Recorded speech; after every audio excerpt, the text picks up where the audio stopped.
Hello and welcome to the Free Outside Show. Today is the last episode of November, which means something really exciting is starting in December. So stick around at the end of the show. I will say that. Today I want to go over kind of the gear game changers of the year for me, but it's not like that type of episode because nothing here is going to be sponsored. It's all just stuff I stumbled upon, bought myself, really enjoyed, just passing it on. No affiliate or anything there, but I do have a Patreon, patreon.com/freeoutside. Would love your support. And beyond that, 5-star reviews, like, subscribe on YouTube, watch the videos there. All that helps.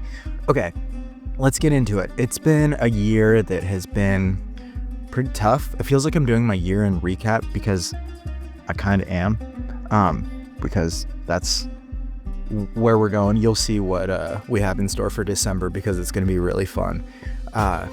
So I did a number of things this year. I didn't go for an FKT on the Ouachita Trail with a friend because he broke his leg and I had a illness, so that did not happen. I did go and do Cocodona. I injured my Achilles 50 miles in, so that didn't go great, but I finished out the race with 6th place for the 3rd year in a row.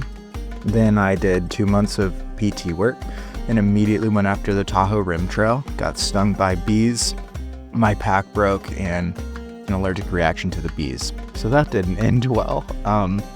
Then I tried the Then I tried the Wasatch 100, but I got COVID the night before and I still attempted it and made it 65 miles or something before I literally could not continue. So it was a medical DNF. That sucked. So it's been a hard year. And then I did what did I do? I did Grand to Grand stage race, got 2nd. That went pretty good. That was a learning experience. And then I went out to Javelina. I did some backpacking. I did the Ruby Crest Trail. That was, 70, 80, 90 miles of backpacking.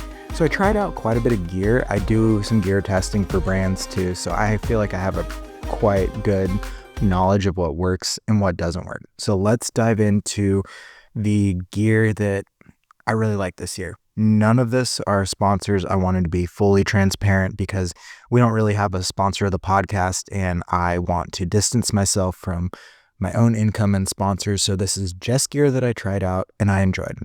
So diving in first, everyone loves shoes. I really like the Adidas Agravic Trail line. It's just really responsive. It does have a strange shape, so it depends on kind of your foot and how that fits in, but the responsiveness, the foam, how it works, I think is just really top of the line. The lacing system kind of sucks. I don't love the tongue. The upper leaves something to be desired, but the foam and the responsiveness and how it moves with your feet really works well. I used this on a number of longer days around Bozeman, and I also did my 65 miles of the Wasatch 100 in it. That's my only DNF, so that really sucks. But yeah, unsponsored, paid for that shoe. I really like it. I just bought a couple more pairs. It's probably on sale. I think I'm also releasing this episode on Thursday because I have spent Thanksgivings alone while doing like the Great Western Loop and out just, living in Costa Rica. I've spent a number of Thanksgivings alone. So I'm just going to throw this out there a day early as a surprise for anyone who's out there alone and just know right there with you. Okay, another item that I bought and I actually have 2 of, I'm probably going to get a 3rd because it's really good for FKTs, is the Nitecore NU25. It's also my choice for if you're going to do a through hike. It's quite lightweight, but it has enough power and light to light up anything you want to do while through hiking. If you're trail running or running a race, it's kind of in that sweet spot of like it's bright enough as like a backup or something to change to, but maybe you want something a little brighter for a primary light. Great battery life, really, really durable. I actually set the Long Trail FKT with this headlamp back when I didn't know anything about anything and didn't have any money. I splurged on this thing. It's very affordable too for what you get, so highly recommend the Nitecore NU25. I think one of the most memorable times that I've used it, or even this year, is on the Tahoe Rim Trail going through the night because I quit once my arm was like the size of a club from the bee sting issue.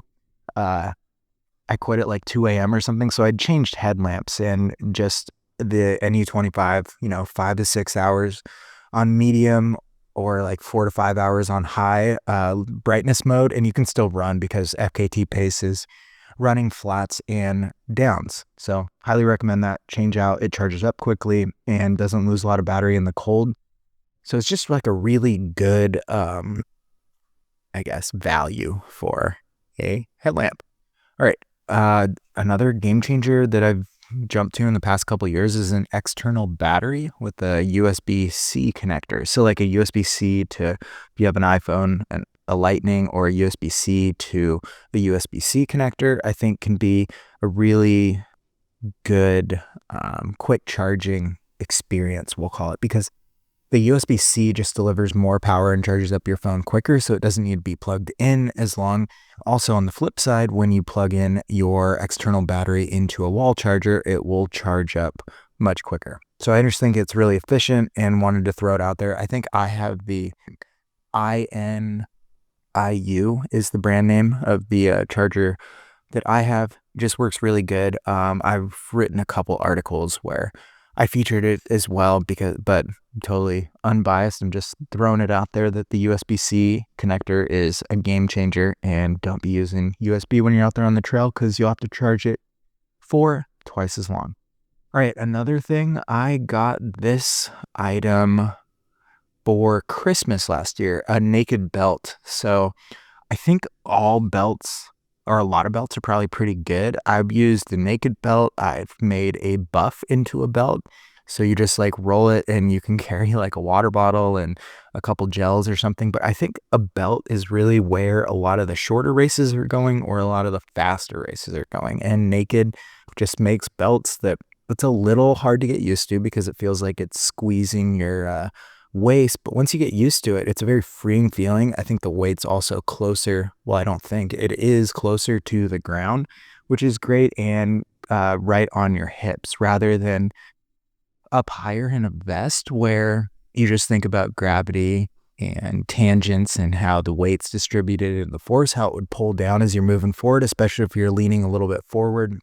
That's a little easier to throw you off balance and takes a little bit more energy to use. And when I talked to David Roach, he was saying how he's even double belted it before. So I think a naked belt's awesome. I've carried up to 1.5 liters in a naked belt, and if you throw in a handheld, you can get like 2 liters. So it's not like, carrying, that would be 5 pounds of water. That's never awesome, but it's a pretty good way. It's just easier. I feel like it can move with you more than a vest. The trick, though, is you want water bottles that are pretty quality and don't leak all over yourself. I think that's been the one issue, is when I have a water bottle with like a hole in the little nipple on it that can squirt all over and make it look like you just peed yourself or something. So I'm also considering or thinking about incorporating that into FKTs and how a belt could make things more accessible. Like, how many calories could you carry in the belt? If you could carry 20 gels, or as we talked to people in that episode I just released on Monday about how many calories people are eating now and this higher carb fueling and this whole fueling revolution, I think the naked belt can just make things really efficient, and you can just have different things in each pocket. Everyone runs Javelin 100 miler with like 6 to 8 miles between aid stations. Everyone's wearing a naked belt. Okay. So moving on to the next one, so fueling, we've talked to a lot of people who bring up how big fueling is, how much of a game changer, how wild it is, how it's moved so quick, and how important fueling and high carb is. While I don't necessarily agree that high carb is how we should think of everything, one thing I do want to think about is high calorie. I think depending on the speed you're moving, that's really where things come in. When we talked to Nick Fowler and Tara Dower, they spoke more in terms of calories than in terms of carbs. So I think that's a good indication, because they both said probably what will be the FKTs of the year. Pretty cool. We talked to both FKTs of the year on here. So they think about it in more terms of calories for longer multi-day FKTs. And then we talked to David Roach, who spoke about it more in terms of carbs. And he's like getting up near 150 grams of carbs an hour. But anyways, I like the precision gels. I was on that spring bandwagon, and Spring Energy, you don't know, sort of lied or took creative liberties saying how many calories were in their gels and grams of carbs. So basically, one of their gels, Awesome Sauce, had like stated, let's call it 180 calories and 60 grams of carbs. But then when some people tested it to verify, it was actually revealed to have like 17 grams of carbs, so less than a third, and about a third of the calories, like 70.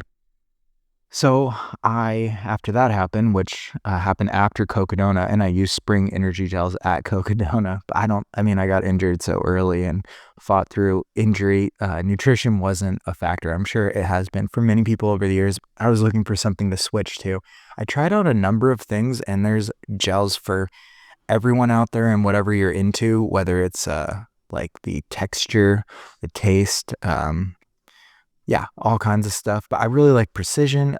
Also, their social media is really good because it'll show what pros are taking out there on the trails or during a race. They'll be like, Hayden Hawks consumed 100 grams of carbs an hour during Black Canyon, and they'll have like a graph. So it's like really good baseline to see what the best in the sport are doing.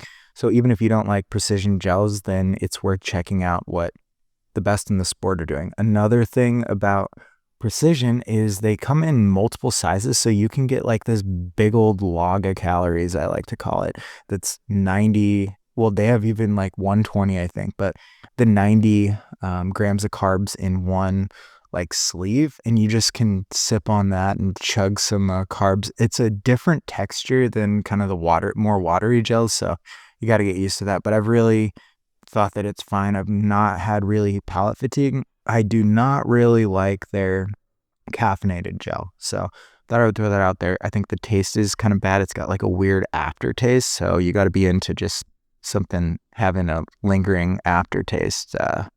Yeah, like you ate before you went to bed and didn't brush your teeth. That's kind of how the caffeinated gel seems. I've talked to Precision, and I've talked to probably all these brands, but I just like to be very transparent in the nature of this type of thing too, of what I like, what I don't like, because I think the only thing we have is integrity, and a lot of podcasters out there will just take on a sponsor and soul praise at them no matter what. But Precision is really good. They have chews as well and salt stuff, I think, and it's a good place if you're looking to get a sweat test for like salt content in your sweat. You can go through them as well. I took Precision. It was probably half my calories on the Tahoe Rim Trail, which I made it like 85, 90 miles, something like that, before the ultimate demise coming from a bee sting. Thanks, genetics, for the aversion to bees. Okay, the next one is Ultraspire packs. So my pack broke. I had one pack break during Cocodona 250, and I had another pack actually break during the Tahoe Rim Trail FKT attempt, and they were both Solomon packs, pretty similar pack style, and it was pretty unfortunate because it really just messes up your day or your race or your attempt or basically anything when your pack breaks out there and you're trying to move fast. Stuff started falling out of my pack on the Tahoe Rim Trail. I started holding it like a baby across my chest, trying to hold in as much stuff as I could. That was just like tumbling out everywhere. We tried to use the bungee system on the back to tie it together to hold stuff in, but it was frustrating. It was the zipper, and I posted about it, and I've heard from a lot of people that their Solomon packs have had the zipper break. So sorry, Solomon, but crowdsourcing real reviews here.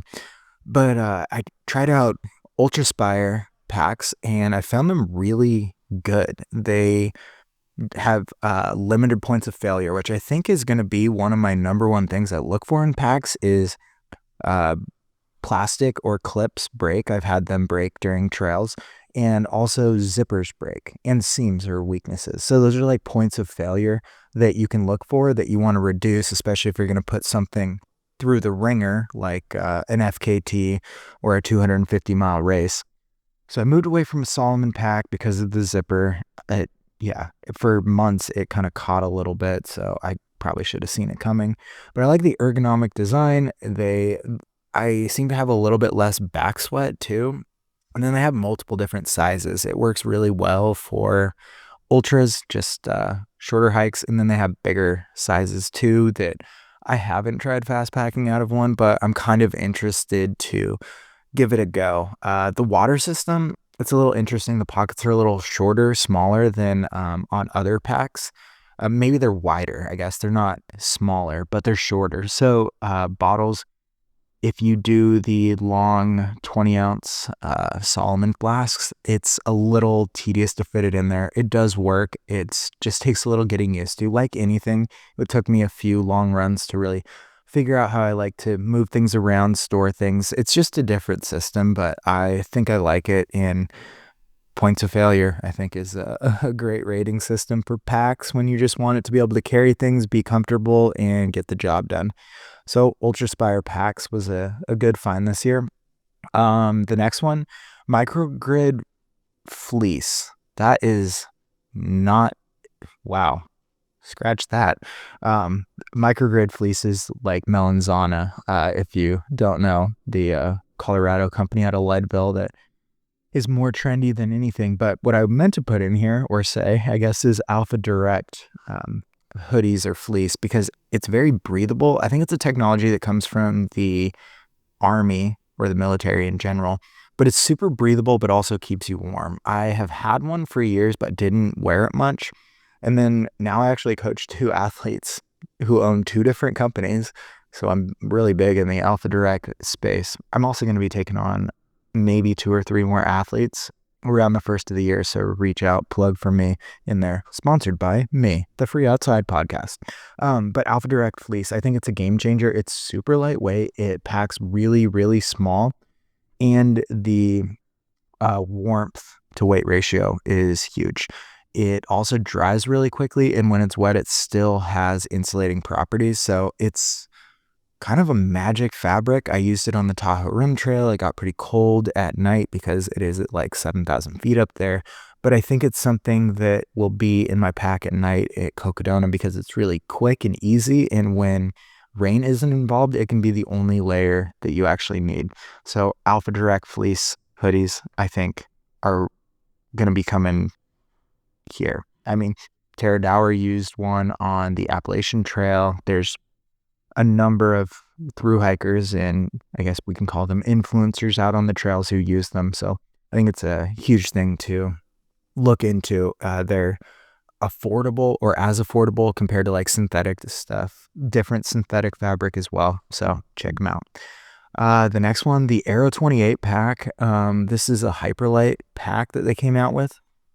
It's interesting. I don't think it's the perfect pack. I'm going to be fully transparent. But I do think it's moving fast packing in the right direction. It only gives you 28 liters of usable space. It's got a nice system on the back where you can have things accessible. And then it's also got the harness system up front that's more of a vest that you can kind of run with. You can just move quickly on the trail. It's a pretty good running pack. I used it for the Grand to Grand Grand to Grand stage race, but I would say I should have used a smaller pack. It offered too much for a stage race because you don't have to carry a shelter. But I think it's ideal for the functionality and the weight. It serves this middle ground. I wouldn't say it's perfect for a shorter FKT, but something longer, like maybe a fast Appalachian Trail through hike or even a Pacific Crest Trail through hike, you could make it work if you're dialed in with your gear system. The suspension and the harness system are pretty solid. I think that's going to be a game changer. I wish they would have put some mesh on the back panel that touches your back, but what I did was I kind of fixed mine up and shoved my sleeping pad up against it in the miles that I have used it, which has probably been, I probably used it for 300 miles. So that's kind of my review of it. The back panel You can make it work really easily with just a sleeping pad or a piece of foam or whatever, but I wish they would have left some foam there for some padding. So the Aero 28, really good pack, good value. I think it works really well. I've cut off some of the straps on mine. I think it has a few unnecessary features, but that's what you get when, it's a mid-size Hyperlight mountain gear makes it. That's what you get when a pack company that's like mid-size makes a pack that they want to work for everyone.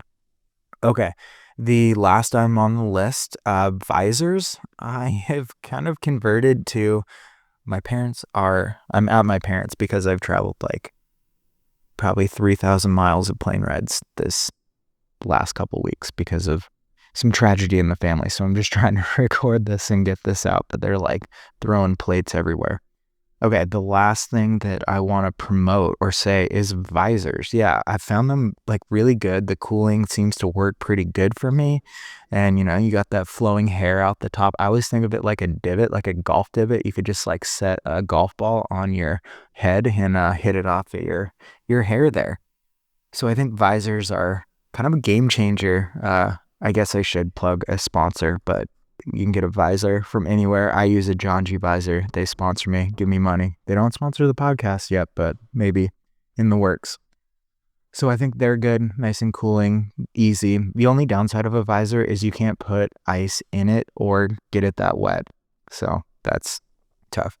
A couple things I'm excited to try in the coming year is I got this thing for my birthday called the ice cap. I was going to use it for Javelin 100, which was on my birthday, but unfortunately just hadn't recovered from a respiratory infection. It started at Wasatch and had some lingering Achilles issues, and it felt like if this isn't an A race already, what's the point in going for it? So I decided not to go for javelina. But this ice cap, it's this cap with this long like tube that you can put ice in and cinch down, and it'll slowly melt over your head. It looks really, really promising in how it'll slowly cool you. I know Callie Vincent used it for, I think, pacing and crewing at Badwater 135, which is a 135-mile race from Badwater Basin up to Whitney Portal. So excited to try that just in a hot race. I'm not sure where, maybe Cocodona, but I don't know if it'll ever get hot enough. We'll see, because you want it at the beginning during those first 35 miles, but there's only one aid station and no crew access, and that one aid station doesn't have ice. So it might not be worth it, but we'll see. I'm sure I'll try it at something and report back. Another thing I'm excited to try is sodium bicarbonate. Sodium bicarb, as they call it. So a lot of top athletes are using this, and they have been in the track and like fast cross-country space for a long time, but it's just hitting the trails, and there's some science suggesting it might help for multi-hour events. I'm just curious to try and experiment with this.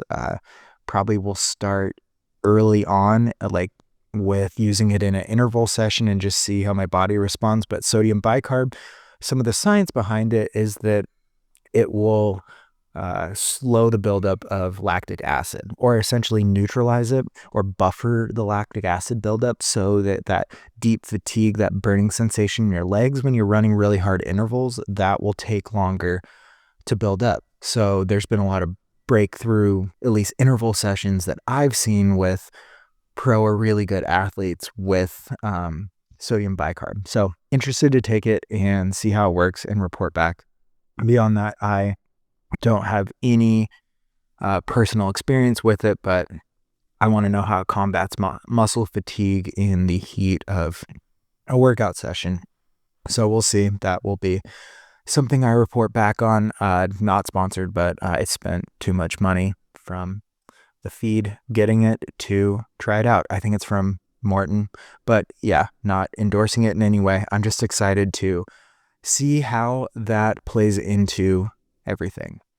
Okay, I guess some of the takeaways are cold weather stuff with like Alpha Direct, hot water weather stuff with the ice cap to try out, and visors and stuff. I think this whole weather mitigation system, and especially with topical cooling, like we talked to I can't spoil it yet. We talked to one athlete coming up, and he said his goal during Javelin 100 was to never feel too hot. So he sort of used water as the cooling method rather than as sweat. So just some interesting science out there, and just mitigating the impacts of weather, I think, is a big thing where gear is helping us move, and just interested to see how that helps in the future. All right, we're going to wrap this buddy up, but in closing, you can still use the code FREEOUTSIDE25 to get 25% off any purchase from RecPack. So that's RECPAK. Why in the world would you want that? RecPack.co, RECPAK.co. Why in the world would you want that? Well, I've used it for a number of long events, and it's just chock full of calories. So it's basically like a meal replacement. I think it's like 800 calories or something. I don't have the stats in front of me. Nick Fowler used it on the Arizona Trail. It's an easy way to get a lot of calories in with high carb fueling. It comes in like this flask with a screw top, so you can just sip on, like, say you're getting 100 calories every 15 minutes. That would be 400 in an hour, and it would last you about 2 hours. Just an easy way to get more carbs, more calories in, and there is some sodium and stuff. So there's some of those fringe things that you also need when you're running. So you can get 25% off with code FREEOUTSIDE25, and I only partner with them because I use it and I think it's good, and Nick Fowler uses it, and he just set the record on the Arizona Trail, the overall. Beyond that, let's make the announcement. So in December, we've gotten pretty big. It's been awesome. Thank you guys all for being fans. But in December, we're going to do something unique. I mean, we talked to probably 3 or 4 of the hottest names right now in the last couple weeks. But this podcast was built on fun. So what we're doing for December is we're calling it the month of Jeff. So I'm only going to interview athletes, people, creators named Jeff. I reached out to so many. I think I'll share them in the first episode, but actually I'll just share them now. These are some of the people who they didn't decide. They just never got back to me. Maybe they will get back to me, but it would be pretty funny to, I thought it would be funny to just like keep a list of all the people I reached out to. So these are the Jeffs I reached out to as part of the month of Jeff, and the Jeffs coming to you, some have golden tickets. We probably have over 1 million followers worth of people, maybe 2 million, from social media platforms. Most are runners, outdoor creators. We have coaches, but everyone is named Jeff. They're also huge athletes too. But these are some of the people who did not respond. We asked Jeff Bagwell, who was a baseball player. I think he's in the Hall of Fame. We asked Jeffrey Jordan, who is the son of Michael Jordan. We asked Jeff Daniels, famous for The Newsroom and Dumb and Dumber, one of my favorite movies. We asked Jeff Bezos, who, if you don't know him, I don't know where you live. We asked Jeff Bridges, also an actor. We asked Jeffrey Jackson, a senator. I think now he's the attorney general in North Carolina. We asked Young Thug, the rapper, who's actually a really good musician, but his God-given name is Jeffrey. I don't know that God specifically gave it to him, but maybe. We asked Jeff Garlin. We asked Jeff Goldblum. We asked Jeff Rose, who's one of the best ultra runners of all time. He had like a 2-year period where he was unbeatable. He would win 100-milers like a week apart. Pretty crazy. We asked Jeff Dunham, the guy who does like puppetry. And then we asked Jeff Ross. Actually asked a bunch more.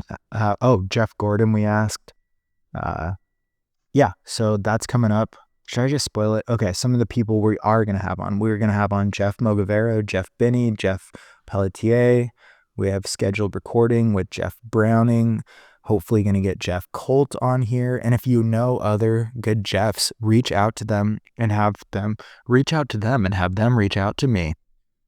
And I think that's what we got. I hope you enjoyed this little walk through some of the gear that I think is really valuable or that you should check out.